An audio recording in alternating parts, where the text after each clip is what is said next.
ایک शैतान बैठा रस्सियों के फंदे तैयार कर रहा था। कुछ मोटी मोटी रस्सियों के फंदे थे, कुछ बारीक और कमज़ोर रस्सियों के फंदे थे।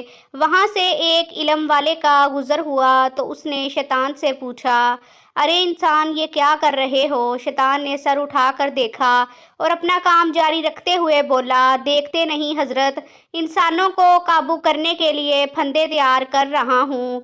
इन हज़रत से पूछा, ये कैसे बंदे हैं?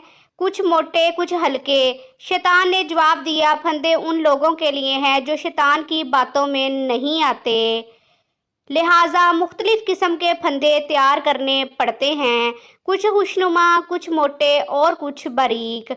इन हजरत के दिल में तजस्सुस पैदा हो गया। पूछा, क्या मेरे लिए भी कोई फंदा तैयार किया है? शैतान ने सर उठाकर मुस्कुराते हुए कहा, आप इल्म वालों के लिए मुझे फंदे तैयार नहीं करने पड़ते। आप लोगों को तो मैं चुटकियों में घेर लेता हूँ। इल्म का तकब्बर ही काफ़ी है आप लोगों को बचाने के लिए।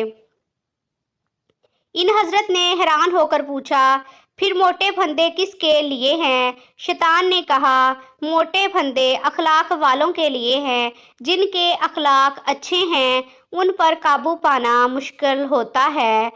हदीस शरीफ में है कि अमाल में सबसे ज़्यादा वज़नी चीज़ इखलाक होगा। वीडियो पसंद आए तो इसे लाइक करें, चैनल को सब्सक्राइब करें। मज़ीद ऐसी वीडियोस देखने के लिए हमारे साथ जुड़े रहिए। शुक्रिया।